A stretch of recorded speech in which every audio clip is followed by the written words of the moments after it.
यार सुमित, एक बात पूछूं? हाँ पूछो। तुम्हारे सारे फ्रेंड्स स्टिक यूज करते हैं, पर तुम क्यों नहीं करते?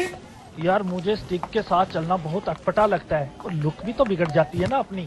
अच्छा, मुझे तो ऐसा बिल्कुल नहीं लगता। तुम 1 मिनट यहीं रुको, मैं जरा अपनी इंस्टॉलमेंट पे करके आती हूँ, और कहीं जाना मत यहाँ से। ठीक है।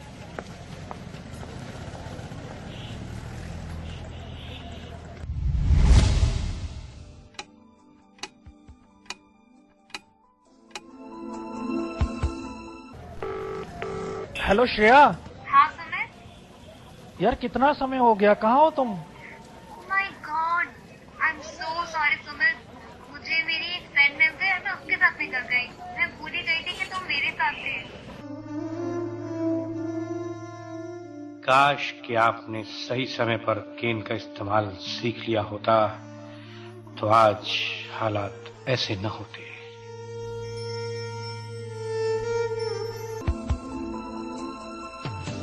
इसीलिए दोस्तों कीजिए केन से दोस्ती, क्योंकि नो केन नो गेन।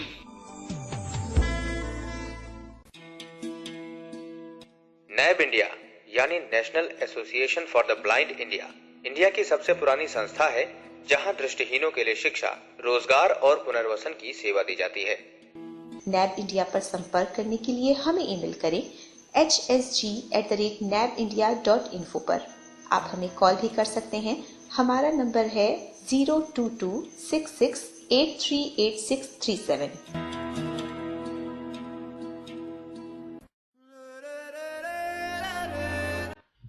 कभी महक की तरह हम गुलों से उड़ते हैं, कभी धुएं की तरह पर्वतों से उड़ते हैं। ये कैचियां हमें उड़ने से खाक रोकेंगी कि हम परों से नहीं हौसलों से उड़ते हैं। जी हां दोस्तों, आप भी जुड़ जाइए हमारे साथ। अपने ख्वाबों की उड़ान लिए, अपनी कल्पनाओं की उड़ान लिए, अपनी ख्वाहिशात की उड़ान लिए।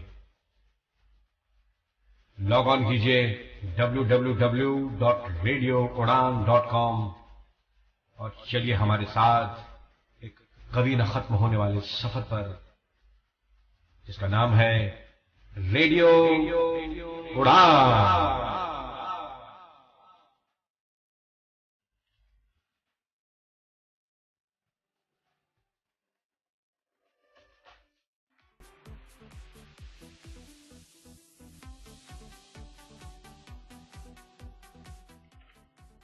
Okay, ladies and gentlemen, we are ready for our show.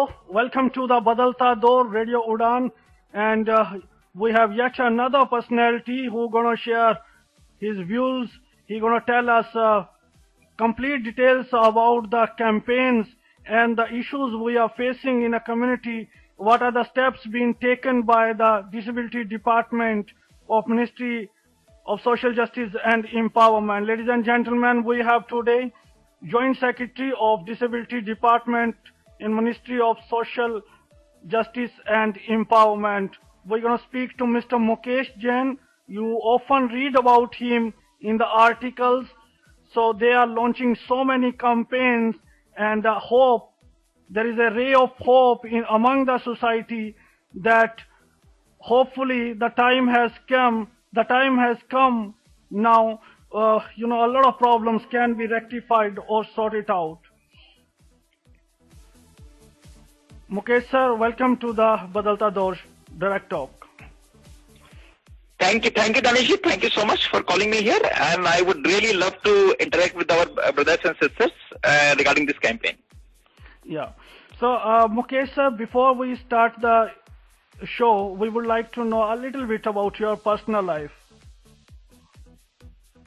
Okay, so I graduated in Electronics and Telecommunication Engineering from National Institute of Technology, Bhopal. After that, I went to Indian Institute of Management, Ahmedabad for doing my MBA.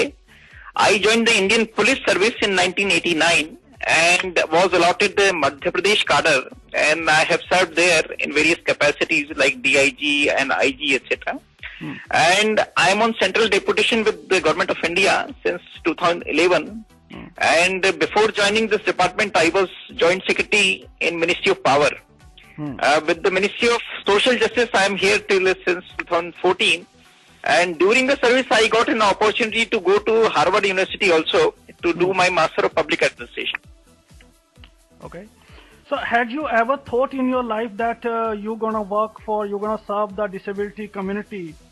Whether, doesn't matter whether you're doing it professionally or personally, but have you ever thought? Danishji, frankly speaking, never thought, because in government you don't choose a department to be given, frankly. So once it is given, it has always been my effort to do my best wherever I was posted. So I did a lot of work in Ministry of Power, and so am I doing in Ministry of Social Justice and Empowerment. Okay, so let's start the Badalta Daur direct talk now, and I hope you will be as direct as you can be. Yes. Okay, so first question, Mukesh sir, जब accessibility campaign launch हुआ December 3 को, so first of all we would like to thank you and we would like to congratulate for this government who is taking great initiatives. But the problem again, I spoke to many people, I had discussions over this topic. Still a lot of people think it will be remain on the paper, as we see in PWD Act Chapter 8, Section 44, 45, 46 talks about the infrastructure accessibility. But nothing happens. How do you see it? नहीं दानिश जी, देखिए, मैं जैसा आपने प्रश्न किया, I hope Hindi is perfect ना, हिंदी में ही जवाब दिया जाए ना आपने हिंदी से। बिल्कुल। हाँ, देखिए क्या है कि लोगों को अप्रहेंशन नहीं रखना चाहिए। ये कैंपेन हम लोग बहुत पूरे जोर से हम इस कैंपेन को चला रहे हैं, और मैं बता दूं कि 3 दिसंबर 2015 को तो हमने इसको लॉन्च किया।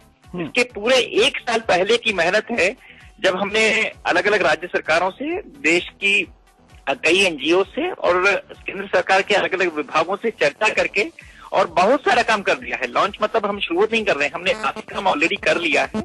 तो पहली बात तो ये कि ये संशय दिमाग से निकाल दें कि ये सिर्फ पेपर पे रह जाएगा, क्योंकि 2 कारण मैं बता रहा हूं आपको। पहली बात तो ये कि ये सिर्फ कोई अब्स्ट्रैक्ट चीज नहीं है, कोई कानून टाइप की चीज नहीं है। इसमें हमारे जो टारगेट हैं, हमारे जो लक्ष्य हैं, बड़े स्पष्ट रूप से परिभाषित लक्ष्य हैं। जैसे कि मैं आपको उदाहरण दूं कि एक सुगम्य भारत अभियान के तहत हमने सोचा है कि देश के 50 शहरों में 2500 भवन ऐसे चूज किए जाएं, ऐसे चयन किए जाएं जिनको कि हमें पूरी तरह सुगम्य बनाना है, जिनको पूरी तरह एक्सेसिबल बनाना है।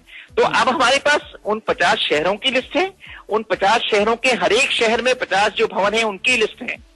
तो अब हवा में होने वाली बात नहीं है, अब क्लियर बात है कि इस भवन को हमें एक्सेसिबल बनाना है, तो उसके लिए एक्सेस ऑडिट होना है और वो करना है। तो कल से आप मुझे पकड़ के कह सकते हैं कि साहब आपने तो फर्म बिल्डिंग के लिए प्रॉमिस किया था लेकिन अब तक नहीं हुआ है। तो ये अपसेट बात नहीं है, ठोस बात है, बड़ी सुस्पष्ट बात है कि क्या होना है और क्या होना है। और उसी तरह से बिल्डिंग्स के अलावा हमने रेलवे स्टेशनों, एयरपोर्ट्स के बारे में भी बड़ी सुपरिभाषित तरीके से कि क्या किया जा रहा है, ये किया है। और दूसरा बिंदु मैं आपको जो बताना चाहूंगा, जो प्रश्न ये आ रहा है ना कि संशय है कि होगा या नहीं होगा। देखिए, किसी भी अभियान या किसी भी कैंपेन की जो सफलता होती है, इस बात पर निर्भर नहीं करती कि सरकार कितना काम कर रही है, इस बात पर निर्भर करती है कि फील्ड में हमारे सारे लोग, चाहे वो सरकारी कर्मचारी हों, चाहे सिविल सोसाइटी के लोग हों, चाहे मीडिया के लोग हों, चाहे हमारे विकलांग भाई बहन हों, वो कितना उसको सपोर्ट करके उसको आगे बढ़ाते हैं। वही मैं उदाहरण आपको देता हूं कि यदि हमें किसी बिल्डिंग को एक्सेसिबल बनाना है, तो सरकारी रूप से तो हम एक्सेस ऑडिटर एम्पैनल कर दे रहे हैं, वो एक्सेस ऑडिट करवा देंगे। उसके बाद हम राज्य सरकार को लिखेंगे कि इस बिल्डिंग को जो है आप इस एक्सेस ऑडिट की तरह से उसको रेट्रोफिट करके और सुगम्य बनाया जाए। अब काम आता है सरकारी कर्मचारियों का, हम लोगों का, सबका, कि उसको फॉलो करें कि भाई इस बिल्डिंग को जल्दी से बन जाना है। तो ये मेरा कहना है कि संशय बिल्कुल ना रखें, हमें इसके सारे टारगेट्स को अचीव करना है और इस देश को सुगम्य बनाना है, क्योंकि ये बहुत जरूरी है। जी, तो आपने, मैं वेबसाइट पे था और काफी एक्सपर्ट से मेरी बात हुई, तो वहां हमने देखा कि आपने लोगों से एक्सप्रेशन ऑफ इंटरेस्ट भी मांगा है। लेकिन अभी भी सर कहीं ना कहीं ये बात, ये तो क्लियर है कि हमने क्या करना है, लेकिन कैसे करना है वो क्लियर नहीं है। क्या उसके बारे में थोड़ा सा प्रकाश डालेंगे आप? दानिश जी, मैं आपको बताता हूं, हमारा पूरा अप्रोच मैं आपको समझा देता हूं। देखिए, पूरे अपन ये समझ लें कि इस देश को यदि हमें सुगम्य बनाना है तो बहुत आसान काम नहीं है। सुगम्यता की जब हम बात कर रहे हैं तो सारे इंफ्रास्ट्रक्चर की बात कर रहे हैं, पहले हम बिल्ट एनवायरनमेंट की बात कर रहे हैं कि इस देश का हर भवन, चाहे वो स्कूल हो, कॉलेज हो, अस्पताल हो, सरकारी कार्यालय हो या प्राइवेट कार्यालय हो, हर तरह का थिएटर, मॉल और सब्जी मंडी या मतलब कोई भी आपका ऑफिस और सबका बैंक काउंटर, ये सबको हमको एक्सेसिबल बनाना है। तो एक साथ सबको अगर हम चाहते कि इन लाखों बिल्डिंग्स को हम एक्सेसिबल बना दें, सारे रेलवे प्लेटफॉर्म्स को हम एक्सेसिबल बना दें, सारे एयरपोर्ट्स को, बस स्टॉप्स को, बसों को, ट्रेन को, तो ये संभव नहीं था। तो हमने क्या किया है, हमारा जो अप्रोच मैं आपको समझा दूं कि हमारा जो इस तरह का जो थिंकिंग रहा है, हमारा सोच जो रहा है वो इस तरह से रहा है कि ऐसा करते हैं कि पहले चरण में हम सिर्फ पब्लिक इंफ्रास्ट्रक्चर को, जो सार्वजनिक भवन जो हैं, जो सरकार के द्वारा जो ओन किए गए भवन हैं, उनसे स्टार्ट करते हैं।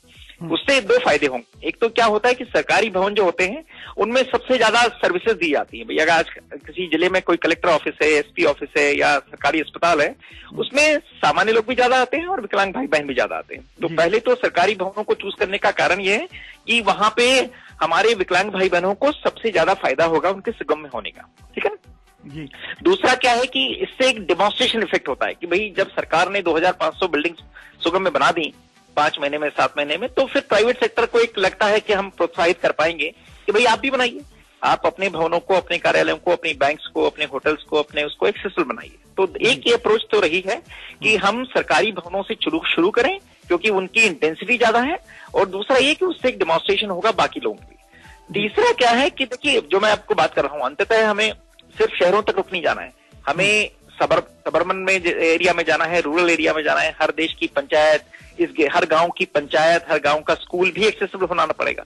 लेकिन केंद्र सरकार के एक छोटे से विभाग, जो हम लोग जिस विभाग को बिलोंग करते हैं, कि इतनी क्षमता नहीं है कि इस देश के 6.5 लाख के गांव के हर एक स्कूल और पंचायत के भवनों को हम सुगम बनाएं। तो हमें पैरेलली साथ में क्या करना होगा, समांतर रूप से, कि जब ये 2500 बिल्डिंग्स और ये 705 रेलवे स्टेशनों को जब हम सुगम बना रहे हैं, इसके साथ साथ हम एक कैपेसिटी क्रिएशन भी कर रहे हैं कि हम चाहते हैं कि ज्यादा से ज्यादा लोग सुगमता के बारे में समझें, डिसेबिलिटी के बारे में समझें, ये समझें कि एक्सेस ऑडिट कैसे होता है, बिल्डिंग को एक्सेसिबल कैसे बनाया जाता है, एक्सेस ऑडिटर को ट्रेन कैसे किया जाता है। तो ये साथ साथ हम चाहते हैं कि इस देश की जो क्षमता एक्सेसिबिलिटी की, एक संस्कृति पैदा हो, एक्सेसिबिलिटी के बारे में सोच पैदा हो कि कोई प्राइवेट कॉन्ट्रैक्टर भी अगर कोई बिल्डिंग बना रहा है, कोई छोटा मोटा शॉपकीपर भी अगर अपनी दुकान बना रहा है, तो उसको पता होना चाहिए कि भाई इसमें रैंप होना चाहिए, एक्सेसिबल अगर जरूरत हो तो एक्सेसिबल पार्किंग होना चाहिए, मॉल बनाने वाले को पता होना चाहिए, अगर कोई नई बैंक अपना एक नया एटीएम खोल रही है तो उसको पता होना चाहिए कि साथ ये सभी विकलांग भाइयों के लिए एक्सेसिबल होना चाहिए। तो टारगेट्स और साथ में एक डेमोन्स्ट्रेशन, ताकि एक संस्कृति बन सके कि इस देश की सुगम्यता, हर एक पहलू में सुगम्यता की जरूरत है जी। तीन लोगों ने सेम क्वेश्चन भेजा है। पुनीत सोनी पंजाब से हैं, एक रंजीत जी हैं और गुरप्रीत हैं। इन तीनों का सवाल है अवेयरनेस को लेके। काफी एनजीओज एक लंबे अरसे से काम कर रही हैं, सरकार भी काफी अवेयरनेस को लेके काम कर रही है, काफी इनिशिएटिव्स लिए जा रहे हैं। हम उनका कहना है कि सपोज करते हैं कि एक रेलवे स्टेशन एक्सेसिबल हो गया, लेकिन अवेयरनेस टू द ह्यूमन, हम रास्ते में जा रहे हैं तो रेलवे स्टेशन तो एक्सेसिबल है, लेकिन कुछ लोग वहां पर बैग रास्ते में पड़े हुए हैं जिससे टक्कर लग सकती है। तो लोगों को अवेयरनेस करने में आज तक हम इतने फेल क्यों रहे हैं, और क्या अवेयर लोगों, सभी लोगों को करना पॉसिबल है? नहीं, देखिए वही दानिश जी मेरी बात, मतलब देखिए हम कहें कि अगर अवेयरनेस बनाने का कोई सरकारी प्रोग्राम हम दिल्ली के स्तर पे बनाएं और उसको इम्प्लीमेंट कराएं, तो मुझे लगता है कि संभव ही नहीं हो पाएगा, है कि नहीं। अवेयरनेस हर एक व्यक्ति की जिम्मेदारी है। यदि आप पुनीत जी से पूछिए, उन्होंने जिसने प्रश्न किया है, यदि हम किसी रेलवे स्टेशन पे जा रहे हैं और हमें लगा कोई बैग रास्ते में पड़ा है, तो उसी समय हमें पॉइंट आउट करना चाहिए कि भाई अगर इस बैग को बीच में रखोगे तो हमारा कोई जो दृष्टिहीन और दृष्टिबाधित व्यक्ति भाई आएगा, उसको परेशानी हो जाएगी। तो एक तो जो है कि लोकल लेवल पे अवेयरनेस जितना कर सकते हैं हम किसी सरकारी कार्यक्रम के माध्यम से नहीं कर सकते। सरकारी माध्यम नीचे जाते जाते जो है उनकी वो पूरी वो ही चेंज हो जाएगी। दूसरा क्या है कि लोकल लेवल पे हमको सभी माध्यमों को यूज करना पड़ेगा। जैसे एग्जांपल लीजिए आप, जैसे अगर आपके एक शहर से या आपके कस्बे से अगर कोई अखबार निकलता है तो उसमें छापिए ना, उसमें पता लगाइए कि एक्सेसिबिलिटी क्या होती है, उस पर आर्टिकल आना चाहिए, उस पर अच्छी एक्सेसिबल जगहों के फोटोज कैसे होते हैं ये बताइए लोगों को। हो सकता है वहां के स्कूलों और कॉलेजों को पता ही ना हो कि एक्सेसिबिलिटी क्या होती है। स्कूलों में हमारे पास अब कई लोग विशेषज्ञ हो गए, अब जैसे आपसे जो लोग प्रश्न पूछते हैं उनको थोड़ी बहुत नॉलेज तो है एक्सेसिबिलिटी की, तो हम ऐसा क्यों ना करें कि अपने आसपास के स्कूलों और कॉलेजों में थोड़ा एक्सेसिबिलिटी के बारे में टॉक्स रखें, एक्सेसिबिलिटी के बारे में चर्चाएं रखें, कुछ एक आध सेशन ऐसा रखें, और बड़े खुश होंगे सारे विद्यालय, सारे महाविद्यालय इस बात के लिए बहुत खुश होंगे कि हमारे लोग आगे आके कभी कुछ पत्रकार वार्ता इस बात के लिए रख लें, कुछ पत्रकारों से हमारे भाइयों से रिक्वेस्ट कर लें कि भाई अखबारों में इस तरह की बातें छापें ताकि ज्यादा से ज्यादा प्रचार प्रसार हो। कहीं 26 जनवरी 15 अगस्त पे अगर कोई भाषण हो रहा है तो उसमें इस बात को इंक्लूड कर लें, अपने अधिकारियों के पास जाके मिलें और बताएं सर कि ये अस्पताल हमारा है लेकिन इसकी ये फला वार्ड जो है इसका एक्सेसिबल नहीं है, कृपया करें। तो ये सारे काम हमको अपने स्तर पे करने पड़ेंगे। अगर हम सोचेंगे सर केंद्रीय सरकार से कोई कार्यक्रम आएगा तो मुझे लगता है बहुत डिफिकल्ट हो जाए। ये सुदीक्षा जी हैं और अंसारी साहब हैं, मोहम्मद अंसारी जी।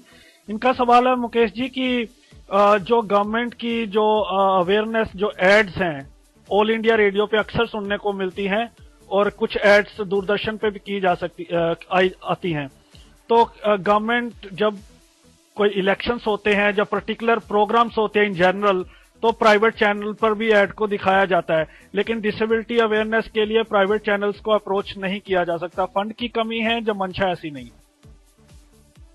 ऐसा नहीं, मंशा का तो सवाल ही नहीं है। हम तो चाहेंगे कि इस देश का हर एक प्राइवेट चैनल हमेशा डिसेबिलिटी की बात करता रहे और हमारी सारी नोबडी टॉक्स अबाउट। आजकल थोड़ा सा न्यूज़पेपर ने शुरू किया है, but electronic media is not covering. जी हाँ, देखिए प्रश्न इसी बात का है ना कि भाई फंड घूम फिर के हर बात फंड्स पे आके रुक जाती है। अगर हम तो चाहेंगे कि भाई ये सारी प्राइवेट चैनल हमेशा हमारे सुगम्य भारत अभियान के गुणगान करती रहें, उसके बारे में बताती रहें लोगों को कि क्या हो रहा है क्या नहीं हो रहा, लेकिन नेचुरली उनको पैसा चाहिए विज्ञापन के लिए और उस तरह का पैसा शायद हमारे नहीं होगा। लेकिन इससे निराश होने की बात नहीं है। फॉर्चुनेटली हम जिस एरा में जी रहे हैं उसमें ट्रेडिशनल मीडिया से ज्यादा आगे बढ़ गया है सोशल मीडिया। हमारा हर एक विकलांग भाई और हमारे दो दूसरे भाई हैं, इस समय हर एक आदमी फेसबुक पे है, हर एक आदमी व्हाट्सएप पे है, हर एक आदमी का अपना एक वो पेज है, SMS पे है, एंड हम लोग लोकल ट्रेडिशनल मीडिया से भी जुड़े हुए हैं। मतलब आप बिलीव नहीं करेंगे कि ट्रेडिशनल मीडिया को अपन माने अखबारों को या जो छोटी मैगजीन्स निकलती हैं, स्कूलों की मैगजीन निकलती हैं, इनको अपन अंडरमाइन नहीं कर सकते। तो उनमें हमारी जो अच्छे लिखने वाले हैं उनको पकड़िए, हमारे कुछ भाई बहन अच्छा आर्टिकल लिखते हैं, कुछ अच्छे पत्रकारों से बात करते हैं, उनके बारे में बताइए। तो प्रचार प्रसार का माध्यम सिर्फ टीवी नहीं है। हमारे पास जब बजट होगा हम चाहेंगे कि ज्यादा से ज्यादा टीवी एड्स दें। हम लोगों ने एक अच्छी मूवी भी बनाई है इस पे एक्सेसिबिलिटी पे 4 मिनट की, और आपकी मूवी जो आई थी एक कहानी माँ की जवानी, AICB और NIBH के, हमने भी उसका प्रसारण किया था and we got very good response. और नहीं, न सिर्फ वो, हमने एक पूरा सुगम्य भारत पे एक पूरी 4 मिनट की एक मूवी बनाई है जिसको कि सुगम्य भारत अभियान के लॉन्च के समय जो दिखाया गया था, और उसको हमने अपने उस पे डाला हुआ है, यूट्यूब पे डाला हुआ है। तो मैं तो चाहूंगा ज्यादा से ज्यादा लोग ये यूट्यूब देख सकते हैं, उसको अगर आप हमें अलाउ करें तो हम भी ब्रॉडकास्ट करने की कोशिश करेंगे। बिल्कुल आप मतलब हम तो चाहेंगे कि ज्यादा से ज्यादा उसका प्रचार प्रसार हो। और सोशल मीडिया का मैं दोबारा जो है कहूंगा कि ज्यादा से ज्यादा लोग, भाई जितनी NGOs के पास में अपनी वेबसाइट्स हैं उस पे सुगम्य भारत अभियान की बात करें, जितने लोग अखबारों से किसी न किसी तरह से जुड़े हुए हैं वो उनके अखबारों के माध्यम से दिखें, जो स्कूलों कॉलेज से जुड़े हुए हैं वो वहां पे सुगम्य भारत की बात करें, चर्चाएं करवाएं, प्रभात फेरियां करवाएं। अगर पोस्टर्स चाहिए तो हमारे पास कई पोस्टर की सॉफ्ट कॉपीज हैं, हम आपको ईमेल कर सकते हैं, तो आप उस पोस्टर का पूरा बड़ा डिजाइन है हमारे क्रिएटिव आर्टिस्ट ने। जी इसी पर मैं आता हूँ मुकेश सर। ये क्वेश्चन मधु सिंगल मैम का है, I think you will be aware of Mitra Jyoti. उनका सवाल है कि, और कुछ और लोगों का ये सवाल है कि ज्यादातर जो गवर्नमेंट के प्लान आते हैं ये रह जाते हैं दिल्ली के आसपास, जबकि इंडिया बहुत बड़ी कंट्री है। जैसे एक्सेसिबल इंडिया कैंपेन की बात करें या स्किल इंडिया की बात करें, तो इसमें कितनी वास्तविकता आप देखते हैं, और अगर ऐसी लोगों का व्यू बना, कंसेप्शंस बने हैं, तो इसको कैसे एड्रेस करेंगे आप? आपको पता है, पहली बात तो जिस तरह से हमने इस कैंपेन को डिजाइन किया है वो दिल्ली में रहने की बात ही नहीं है। मैंने आपको पहले ही बताया, जैसे कि बिल्डिंग्स की ही बात करें हम, तो हमने सिर्फ ये नहीं कहा कि हम दिल्ली में करेंगे, हमने कहा है देश के 50 शहर हमने चूज किए हैं, और उन शहरों की लिस्ट जो है हमारी वेबसाइट पे भी है, और हमारा जो स्ट्रेटेजी पेपर जो बना है एक्सेसिबल इंडिया कैंपेन का हमारी वेबसाइट पे है, उसमें देखेंगे आप पूरे देश में फैले हुए हैं। हाँ, पूरे देश में फैले हुए हैं। तो पहली बात तो ये कि हम दिल्ली में रहने की बात नहीं कर रहे। और फिर एक और बात हम कह रहे हैं कि हमने इस कैंपेन में लगातार NGOs और स्टेट गवर्नमेंट्स को लगातार साथ में जोड़ा है। यानी कि हमने जो बिल्डिंग्स भी चूज की हैं, हमने चाहा था, आपको पता नहीं याद होगा नहीं हो, हमने अपनी वेबसाइट पे डाला था, हमने माईगव प्लेटफॉर्म पे डाला था, हमने चाहा था कि उस सिटी का तो चयन हमने कर लिया है जनसंख्या के आधार पर उस सिटी में कौन सी बिल्डिंग्स होंगी इसका चयन हमारी एनजीओ अगर करें तो ज्यादा अच्छा रहेगा, क्योंकि वो सही तरीके से बता पाएगी कि वो कौन सा भवन है जिसको चयन करने से, जिसको सुगम्य बनाने से सबसे ज्यादा फायदा हमारे विकलांग भाई बहनों को होगा। तो हमने इसमें लगातार चाहा है। तो ये अभियान मैं बिल्कुल भी नहीं सोचता कि दिल्ली तक सीमित होगा, लेकिन हम वही बात नहीं कर रहे। जनरली ज्यादातर जो आती हैं दिल्ली के आसपास रह जाती है, क्योंकि दिल्ली में एनजीओ भी काफी एक्टिव हैं और साथ ही साथ मंत्रालय भी दिल्ली में है। हाँ, तो उसका सोल्यूशन यही है कि हम लोग जो दूर बैठे हैं वो ज्यादा एक्टिव हो जाएं और हमारा भी शेयर हम खींचे, है कि नहीं? तो इसलिए तो अभियान में लाइन में है, हमें लाइन में पूरा है। आप ज्यादा से ज्यादा चाहें उस तरह से, और कई लोग आगे आए हैं। मैं जब एक बार अहमदाबाद गया था, भूषण पुनानी जी की ऑर्गेनाइजेशन को एक बार मैंने एड्रेस करने का मौका मिला। बंबई में 24 सितंबर को हम लोगों ने एक्सेसिबल इंडिया कैंपेन का एक सॉफ्ट वर्कशॉप रखा था, उस पर भी एड्रेस करने का मौका मिला।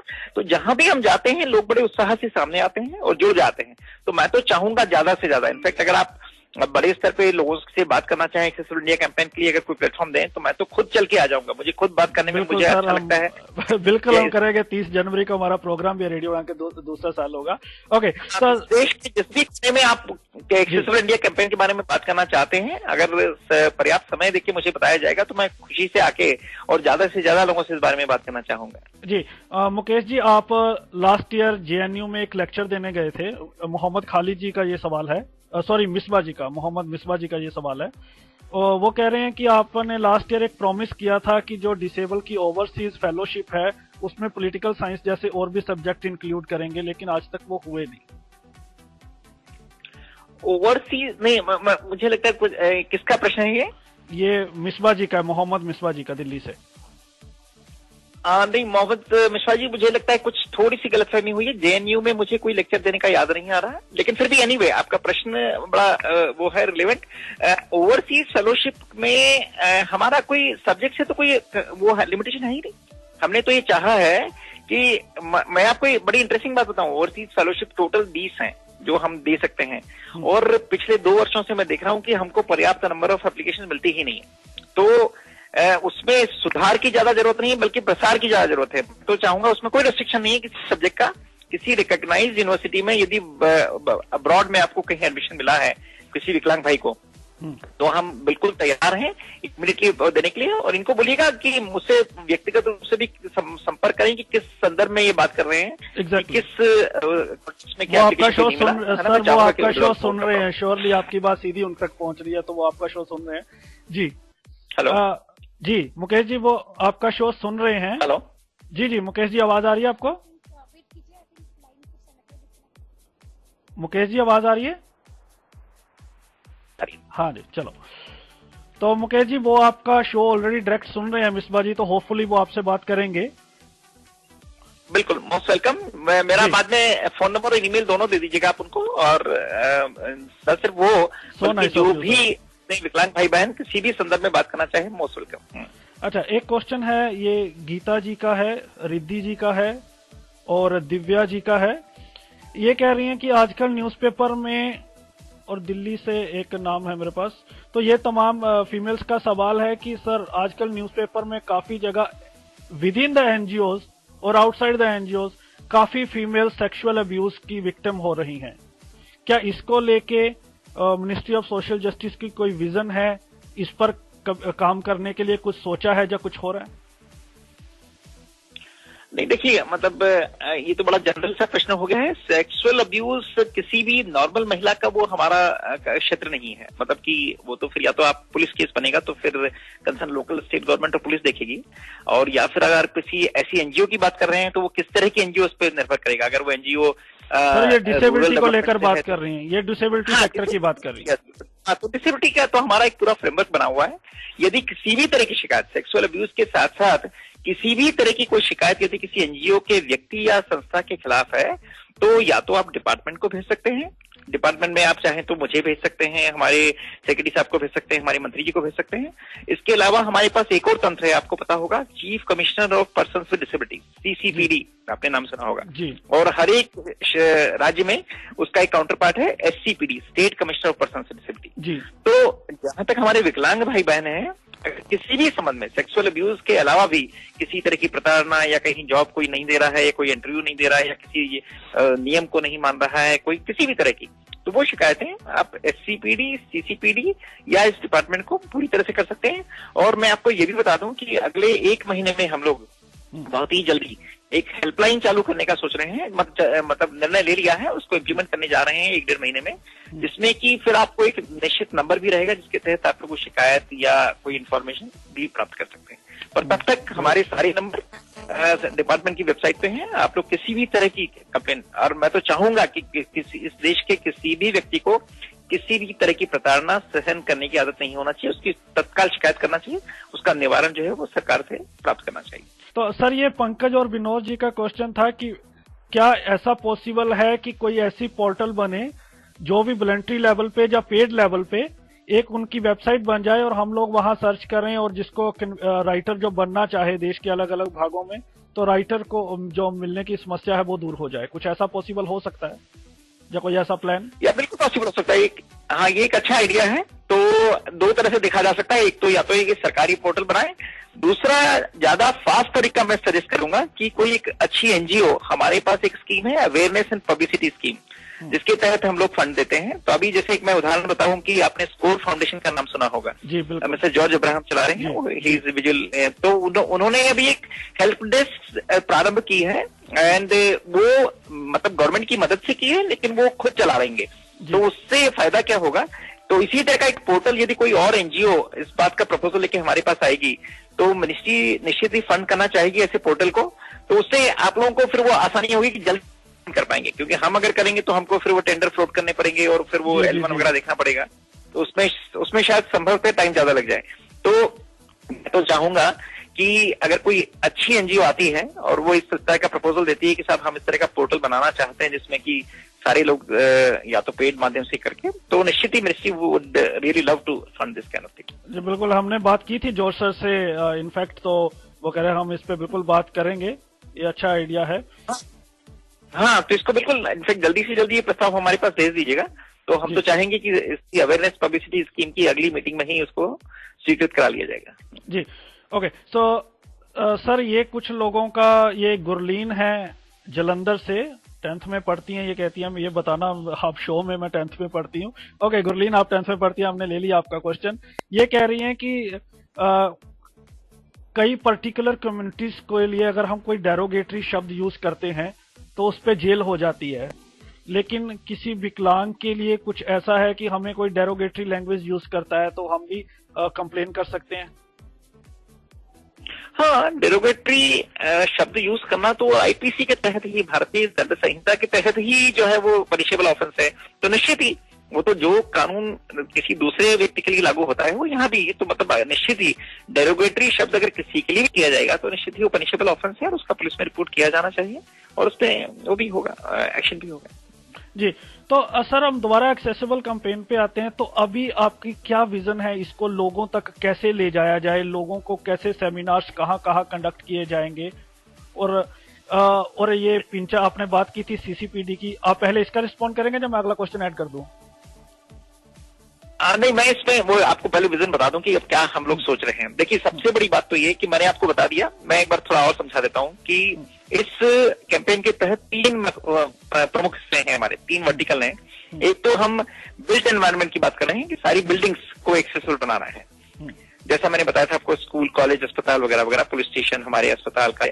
दूसरा है ट्रांसपोर्ट सिस्टम, जो हमारी परिवहन प्रणाली है। तो परिवहन प्रणाली में हमारे एयरपोर्ट आ गए, हमारे रेलवे स्टेशन आ गए, हमारे बस स्टॉप आ गए, फिर बसें और ट्रेन, मतलब हमारी अपनी सारी बसों को भी हमको जो है एक्सेसिबल बनाना होगा, ट्रेन को बनाना होगा, एयरक्राफ्ट को बनाना होगा।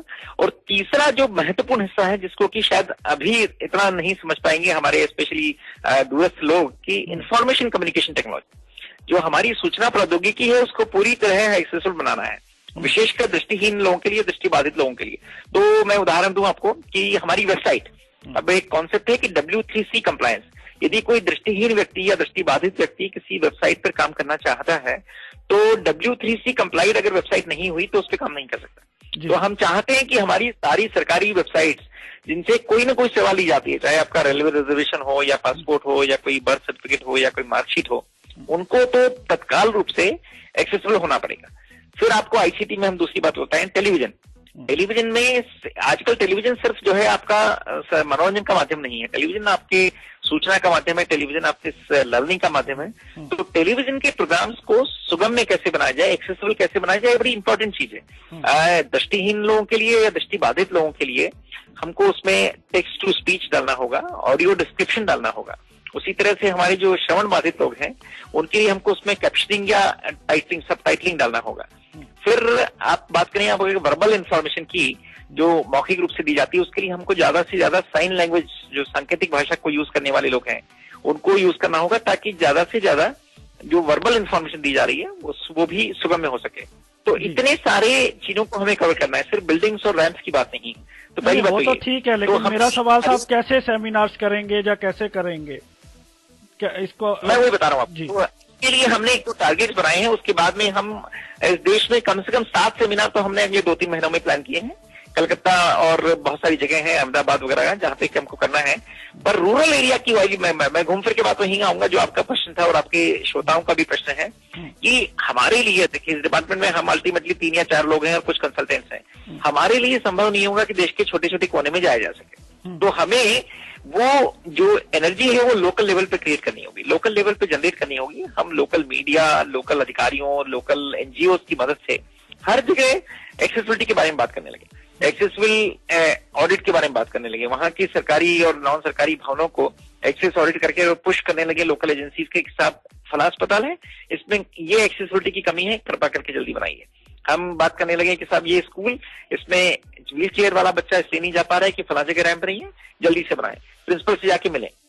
तो ये सारे एक्शन सर यहाँ पर मैं अगर इजाजत दे तो मैं छोटा सा काउंटर करूं आपको, क्योंकि हम जब ऐसी बातें करते हैं लोगों में, तो अभी आपने रिसेंटली एक आर्टिकल पढ़ा होगा जिसमें हरियाणा के डिसेबिलिटी कमिश्नर है फूलचंद यादव जी, उनकी बिल्डिंग ही एक्सेसिबल नहीं है और वो उन्होंने खुद आर्टिकल में लिखा है कि उनको ग्राउंड फ्लोर पे पार्क में बैठना पड़ता है क्योंकि हैंडीकैप लोग 3rd बिल्डिंग पे नहीं जा सकते, 3rd स्टोरी पे।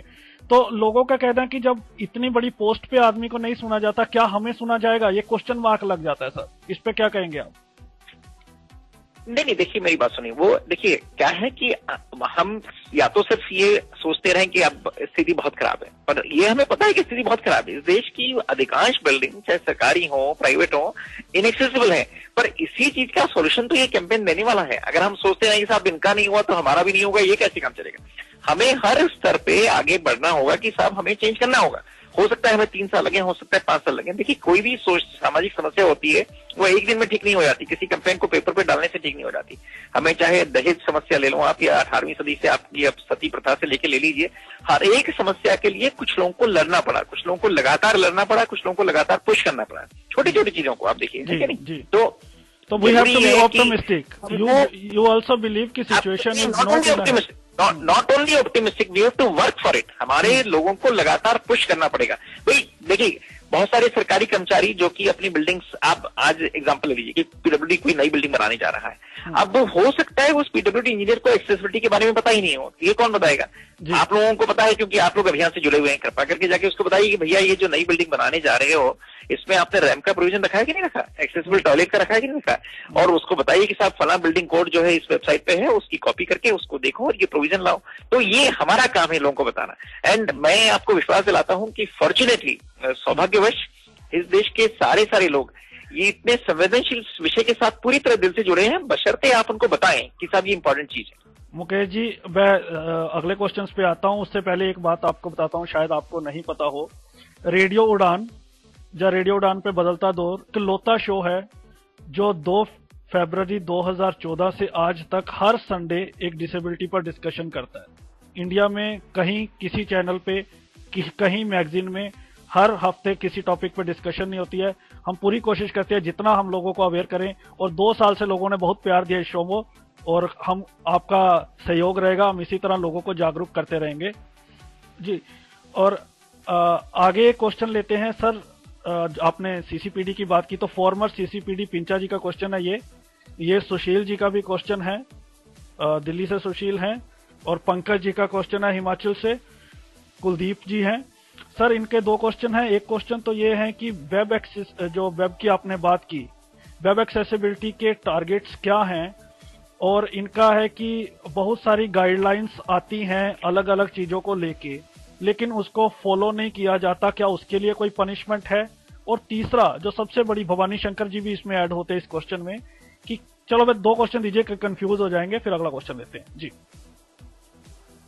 नहीं तो देखिए, जहां तक पिंचा साहब का और बाकी सिमिलर क्वेश्चन वेब एक्सेस के बारे में जो वो है, टारगेट कब तक है? आप अगर टारगेट, वो स्ट्रेटेजी पेपर को आप देखेंगे तो स्ट्रेटेजी पेपर में हमने कहा है कि हमने सारी राज्य सरकारों के जो सरकारी वेबसाइट्स हैं, जो कि ऐसी वेबसाइट जो कि किसी न किसी तरह का वो देती है कोई सर्विस, चाहे अब जैसे मैंने कहा पासपोर्ट हो गया, रिजर्वेशन हो गया, तो इन सब में से 50% वेबसाइट्स को हमको 2018 तक को पूरी तरह से एक्सेसिबल बनाना है। पर सिर्फ वेबसाइट्स की बात नहीं है। आपको एक और उदाहरण मैं आपको दूं कि वेबसाइट्स के साथ साथ पब्लिक डॉक्यूमेंट्स, जैसे कि अगर मैंने कोई सर्कुलर निकाला अपने डिपार्टमेंट में और अगर उसको मैं पीडीएफ या स्कैन फॉर्मेट में डाल दूं, जेपीईजी फॉर्मेट में, तो वो कोई नहीं समझेगा। तो इसकी जरूरत पहले ले लिया जी जी। हाँ, तो स्क्रीन रीडेबल फॉर्मेट में जब तक वो पब्लिक डॉक्यूमेंट नहीं होगा उसको कोई समझ में नहीं आएगा। तो हमारी टारगेट उससे संबंध भी है कि न सिर्फ वेबसाइट्स को बल्कि हमें पब्लिक डॉक्यूमेंट्स को भी एक्सेसिबल बनाना है। तो इसलिए वो उन सब के भी टारगेट्स हमने बनाए हुए हैं, और कृपा करके हमारे स्ट्रेटेजी पेपर को वेबसाइट पे देखें, सभी की डेडलाइंस दी हुई है उसमें, और we are moving ahead on that. तो आप बता रहे हैं तो बहुत अच्छी बात है। चलो ये भी जान के बहुत खुशी हुई कि इमेज फाइल्स को लेके जो लोगों की अक्सर कंप्लेन रहती है आपके डिपार्टमेंट से कि आप इमेज फाइल देते हैं, हम पढ़ नहीं पाते हैं, तो बहुत सारी बातें वंचित रह जाते हैं बहुत सारी जानकारी से। तो एटलीस्ट आपके माइंड में है, जहन में है, होपफुली इस पे जल्दी हमें कोई ना कोई सा रिजल्ट देखने को मिलेगा। बिल्कुल बिल्कुल बिल्कुल, न सिर्फ हमारे डिपार्टमेंट का, हमारे इसलिए ये जो टारगेट है वो सारे सरकारी कागजों के लिए है।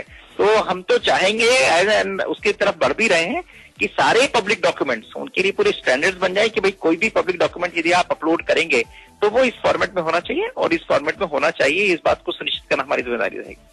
सर भवानी शंकर जी का क्वेश्चन है, एक आपने बहुत समस्या सुनी होगी कैप्चा को लेके, खास तौर पे विजुअली इम्पेयर्ड लोगों की बात करें तो आजकल इसका एक समाधान आया है ओटीपी, वन टाइम पासवर्ड।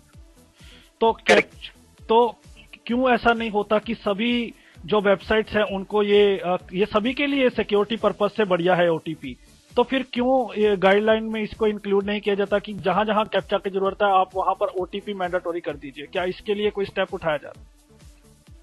नहीं, तो वही मैंने बताया आपको, जो W3C कंप्लायंस के तहत वो सारी चीजें जो हो रही है ना, उसमें ये भी शामिल है, और जहां जहां हमारी नजर में ये बात आई है उसको हम पॉइंट आउट कर रहे हैं कि कैप्चा को या तो ऑडियो कैप्चा बनाया जाए और या फिर ओटीपी में कन्वर्ट किया जाए। जी,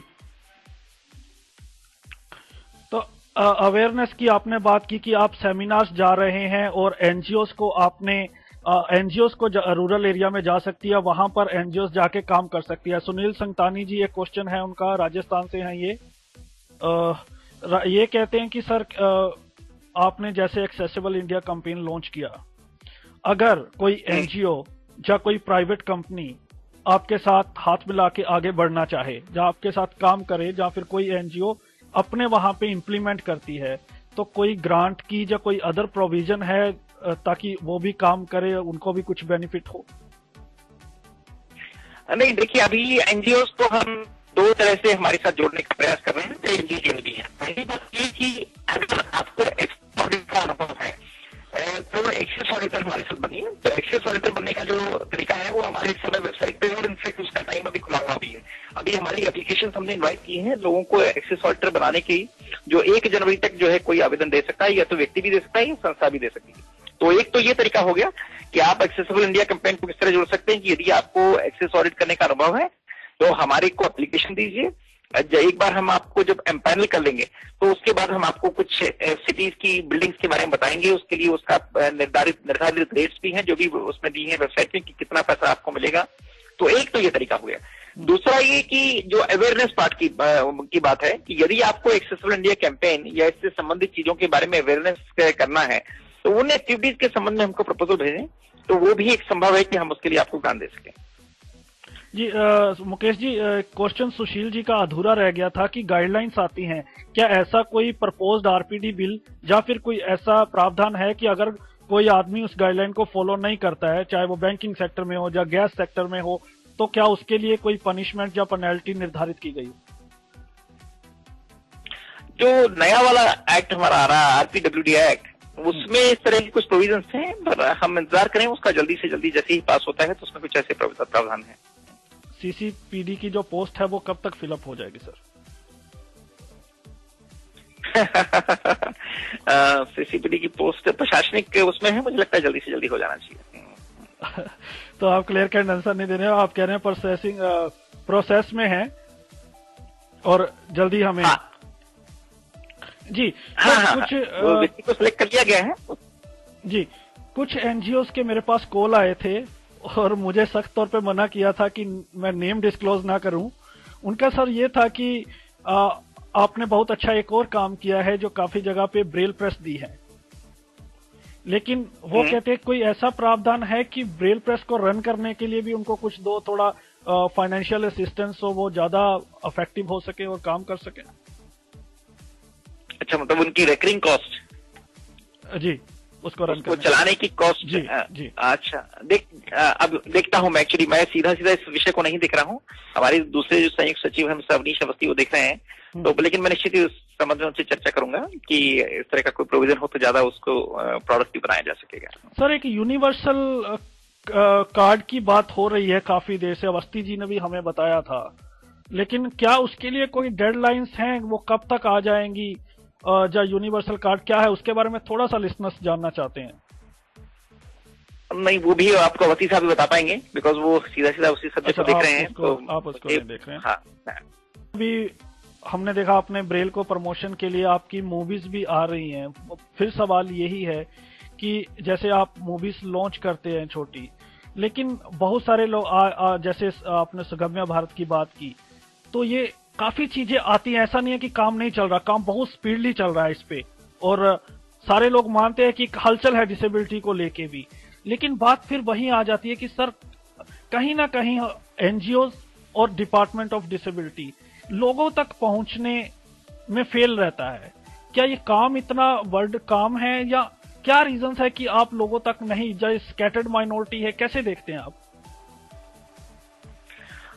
नहीं, देखिए, मैं इस तरह से नहीं देखता हूँ। सबसे बड़ा प्रश्न उस बात का ही आता है कि हाँ, अवेयरनेस एक बहुत बड़ा इश्यू है कि जनता को पता होना चाहिए कि ये समस्या इतनी बड़ी है। इसलिए हम तो हर जगह बात करते हैं कि भाई 2.68 करोड़, और वो भी 2011 की जनगणना के हिसाब से, अब तो नंबर और बढ़ गया होगा। तो पहली बात तो ये कि हमें लोगों को ये समझाना होगा धीरे धीरे कि भाई ये समस्या इतनी बड़ी है, और उस समस्या के इतने सारे रूप हैं कि एक्सेसिबिलिटी एक है, स्किल डेवलपमेंट दूसरा है, फिजिकल रिहेबिलिटेशन तीसरा है। तो अल्टीमेटली देखिए क्या है कि हम सिर्फ सरकार पे सोचें कि सिर्फ सरकार जो है किसी प्रचार प्रसार माध्यम से सबको बता पाएगी तो बहुत डिफिकल्ट जाएगा। राज्य सरकारों को भी आगे आना पड़ेगा, और बहुत सारी राज्य सरकारें बहुत अच्छा काम कर भी रही हैं, एनजीओ को निश्चित ही आगे आना पड़ेगा। तो हम लोगों का सबका सम्मिलित प्रयास रहेगा कि हमारे जो सारे इश्यूज हैं उनको मेनस्ट्रीम करके और उसके बारे में डिस्कशन किया जाए, पर हमको बताना पड़ेगा ये आगे। मैं जो बार बार कहता हूं कि मीडिया को यूज करें, मीडिया को अच्छी चीजें बारे में बताएं। अगर कोई बिल्डिंग एक्सेसिबल हुई है, कोई स्किल डेवलपमेंट का बहुत प्रोग्राम अच्छा अगर डिसेबिलिटी के लिए हुआ है, या कोई किसी डिसेबल पर्सन ने कोई विशेष योग्यता हासिल की है, तो ज्यादा से ज्यादा मीडिया में उस चीज की खबर आए। प्रिंट मीडिया में, विजुअल मीडिया में, ऑडियो में, आप रेडियो उड़ान को बताइए, हमारे फेसबुक पे आने दीजिए, उसको ट्विटर पे आने दीजिए, तो वो ज्यादा से ज्यादा वायरल हो चीजें, तो वो मजा आएगा उसमें। आपके एड और अप्लायंसेस की भी, एडिप स्कीम की काफी चर्चा हुई और एक स्कॉलरशिप भी हुई, लेकिन बाद में हमें चला वहां भी ज्यादातर लोग रजिस्ट्रेट नहीं कर पाए, इसको भी। और एक क्वेश्चन ये पायल जी और हमारी प्रोग्राम मैनेजर ज्योति जी का है, वो पूछना चाहती है कि अवेयरनेस ज्यादा जरूरी है या कैंपेन ज्यादा जरूरी है? क्या जब अवेयरनेस जब तक नहीं होगी किसी कैंपेन की कोई वर्थवाइल रहता है कोई कैंपेन, तो पहले हमें अवेयरनेस की ओर फोकस करना चाहिए या कैंपेन्स की ओर?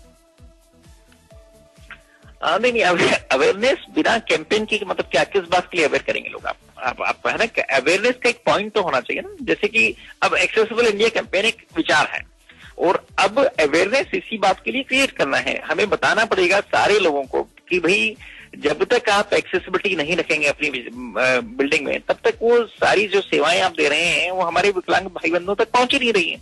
अगर मैं किसी स्कूल प्रिंसिपल को जाके बोलूंगा कि साहब आप जब तक कोई व्हीलचेयर वाला बच्चा आपके स्कूल में प्रवेश नहीं कर पाएगा तो शिक्षा तो प्राप्त करने का सवाल ही नहीं।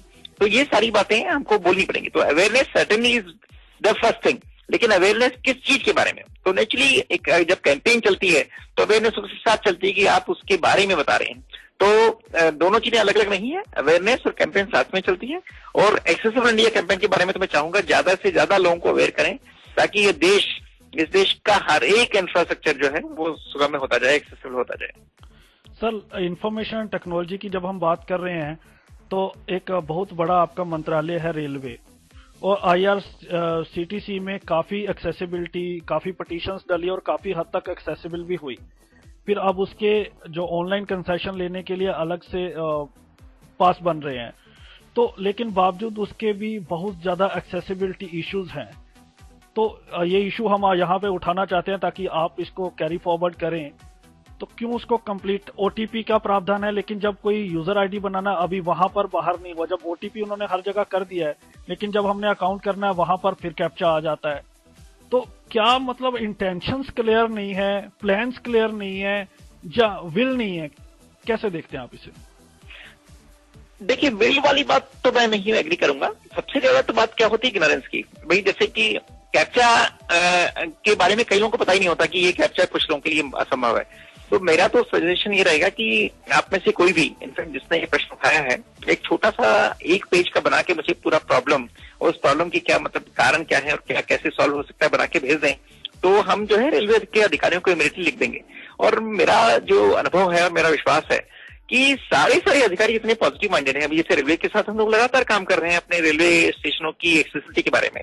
आई think they were extremely forthcoming. मतलब मैं तो बताना चाहूंगा कि रेलवे विभाग से हमको जितना सहयोग मिला रिगार्डिंग एक्सेसिबिलिटी वो बहुत ही रेयर था, मतलब बहुत ही। तो इसलिए आप ऐसा करें कि रेलवे और IRCTC के संबंध में जितने भी प्रश्न हैं, जितनी भी मतलब हमें टेकअप करना है, अगर एक पेपर में या 2-3 पेपर में बना के मुझे भेज दें तो हम इकट्ठा उनको भेज देंगे and we would really love to follow it up also.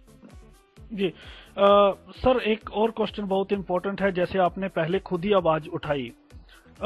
ये कुछ स्टूडेंट्स हैं, इनके ये सवाल है कि आपने जैसे पहले खुद बात की डिसेबिलिटी कमिश्नर्स की हर स्टेट में, बहुत सारे जो स्टेट्स है वहां पर proper full time disability commissioner नहीं है। तो क्या इसको भी लेके कुछ आपका है कि जल्दी से जल्दी वहां हो और प्रॉपर पोस्ट पे हो और वहां पर प्रॉपरली काम हो? तमिलनाडु से एक सर ने कहा था कि वहां डिसेबिलिटी कमिश्नर साहब उनको सुनते नहीं है। आई डोंट नो, मैं एक बात, आई डोंट अप्रूव इट, क्योंकि हो सकता है कि कुछ और रीजंस भी हों, लेकिन ज्यादातर हमें प्रॉब्लम्स देखने को मिलती हैं। देखिए, फेडरल स्ट्रक्चर है तो केंद्र सरकार किसी को, राज्य सरकार को इतना नहीं कर सकती कि इसको इमीडिएटली अपॉइंट करिए। कुछ वहां की कमी हो सकती है, स्टाफ की कमियां हो या कोई अधिकारी छुट्टी पे चला गया। कंप्लेन का कोई प्रावधान है? आ जाके वही है। नहीं तो बेहतर तरीका, हाँ, तो राज्य सरकार से संबंधित कंप्लेंट है तो वहाँ के जो संबंधित अधिकारी हैं, या तो प्रिंसिपल सेक्रेटरी सोशल जस्टिस या वहाँ के मुख्य सचिव जो होते हैं चीफ सेक्रेटरी, उनके संज्ञान में लाया जाए तो निश्चित ही प्रॉब्लम का सोल्यूशन निकलेगा। इंक्लूजन एजुकेशन की बात, बस लास्ट सवाल पे हम आ रहे हैं। इंक्लूजन एजुकेशन की हम बात करें तो काफी अवेयर किया गया है, काफी लोग बढ़ चढ़ के हिस्सा ले रहे हैं। तो बहुत सारे लोगों का ऐसा मानना है, बहुत सारे स्टूडेंट्स के मेरे पास फोन आते रहते हैं कि सर आज भी बहुत सारे ऐसे स्कूल है हमें एडमिशन नहीं देते हैं, वो कहते हैं कि ब्लाइंड नहीं पढ़ सकते, जबकि राइट टू एजुकेशन एक्ट में भी क्लियरली लिखा हुआ है, कोई मना नहीं कर सकता।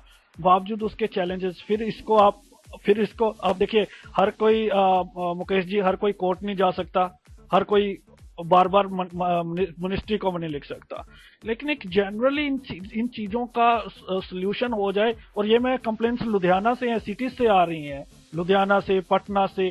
तो सिटीज में ये हाल है, तो रूरल में तो बहुत मुश्किल है। इन चीजों को टैकल करने के लिए आप एक पूरा कैंपेन क्यों नहीं चलाते, अवेयरनेस, कोई सेमिनार? सबसे पहले जो उच्च अधिकारी हैं उनको अवेयर करने के लिए क्या किया जा रहा है?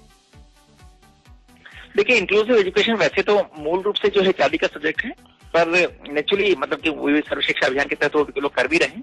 पर हम चाहेंगे कि ऐसे केसेस हमारे सामने आए ताकि हम HRD से टिकअप करें। अगर मतलब देखिए ये बात तो है कि कुछ लोगों को फाइट करना पड़ेगा ताकि आगे की जनरेशन को फायदा मिल सके, ये तो अपना एक सर्वमान्य सिद्धांत है, चाहे किसी भी सामाजिक समस्या की बात हो। तो ऐसा करते हैं हम आपके ही माध्यम से चाहेंगे कि लेट अस टेक एग्जांपल्स। अगर आपको लुधियाना से या पटना से अगर किस तरह की समस्याएं आ रही हैं तो कृपा करके हमारे तक पहुंचाएं। हम वादा करते हैं आपसे कि न सिर्फ मानव संसाधन मंत्रालय से बल्कि कंसर्निंग स्टेट्स के चीफ सेक्रेटरीज और उनके एजुकेशन सेक्रेटरीज को लिख के प्रॉब्लम को सॉल्व करेंगे।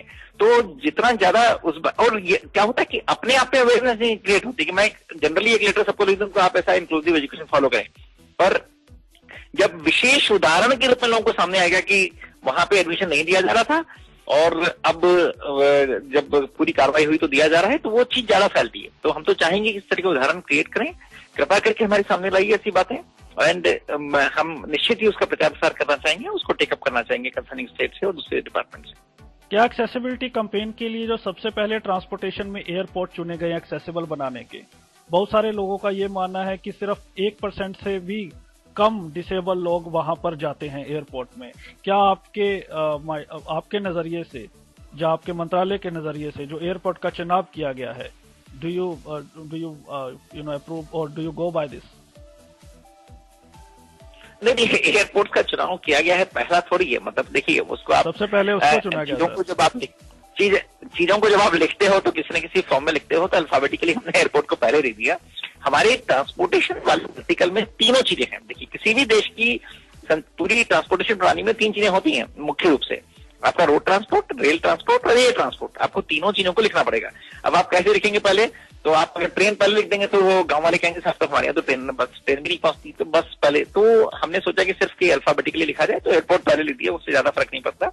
पर ये बिल्कुल ही हमारे जहन में है अच्छी तरह से कि रोड कनेक्टिविटी और रोड की एक्सेसिबिलिटी या बसों की एक्सेसिबिलिटी सबसे ज्यादा महत्वपूर्ण है इस देश में। इस बात को कोई डिनाई नहीं कर सकता। उसके बाद ट्रेन और उसके बाद एयरपोर्ट, तो हमें पूरी तरह से पता है। और यही आपको अब मैं बता भी दूं कि हमारे जो टारगेट है उसमें हमने चाहा है कि इस देश की पब्लिक ट्रांसपोर्ट का 25% बसें उनको एक्सेसिबल बनाना हमारा टारगेट है। ये एक बहुत बड़ा नंबर है। 705 रेलवे स्टेशन को इमीडिएटली जुलाई 2016 तक एक्सेसिबल बनाना, ये हमारा दूसरा टारगेट है, वो बहुत बड़ा नंबर है।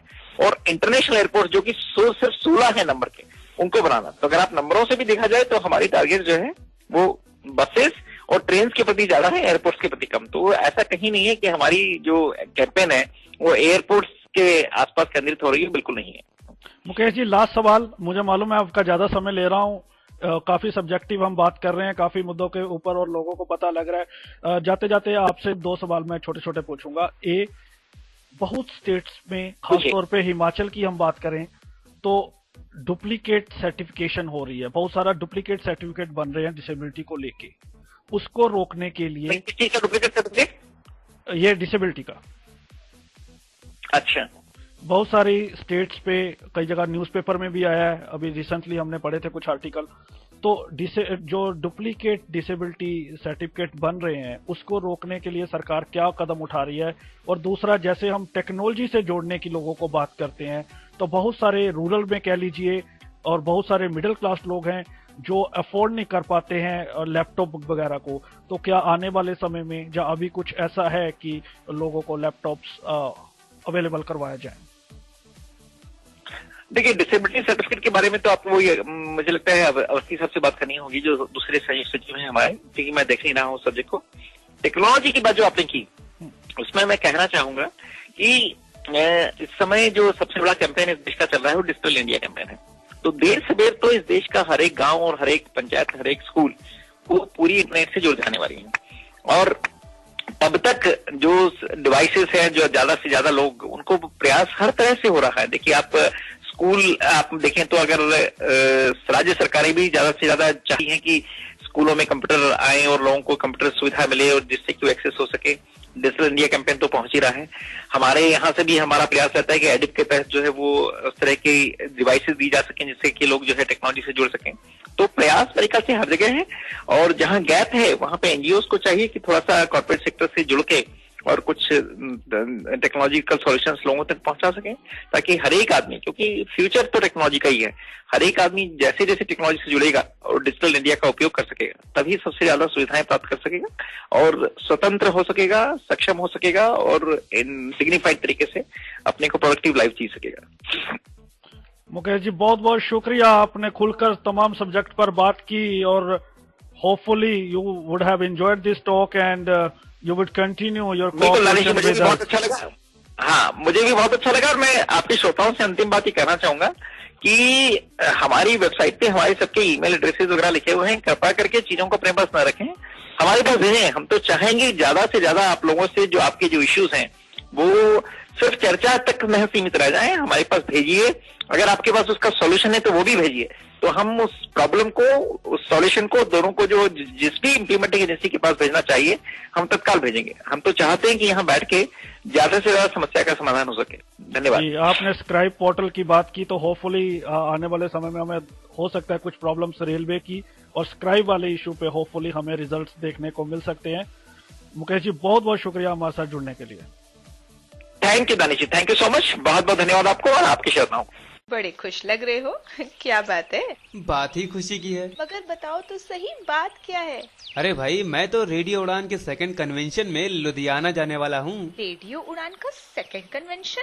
जी हाँ, अगर आप भी पार्टिसिपेट करना चाहते हैं रेडियो उड़ान की सेकंड कन्वेंशन में, जो कि होने वाली है नेक्स्ट ईयर 30 जनवरी सन 2016 को सुबह 10 बजे से लुधियाना में, और करना चाहते हैं ढेर सारी मस्ती, दिखाना चाहते हैं अपने खुद का टैलेंट या फिर देखना चाहते हैं अपने फेवरेट आरजेस को लाइव परफॉर्म करते हुए, तो आज ही लॉग इन करें www.radioudan.com/register पर अपना नाम रजिस्टर कराएं या फिर हमें कॉल या व्हाट्सएप करें 9463668196 पर और चलें मस्ती की एक नई उड़ान पर। फिर तो मैं भी चलूंगी तुम्हारे साथ। हाँ हाँ, क्यों नहीं। रेडियो उड़ान, ए फ्लाइट ऑफ लाइफ।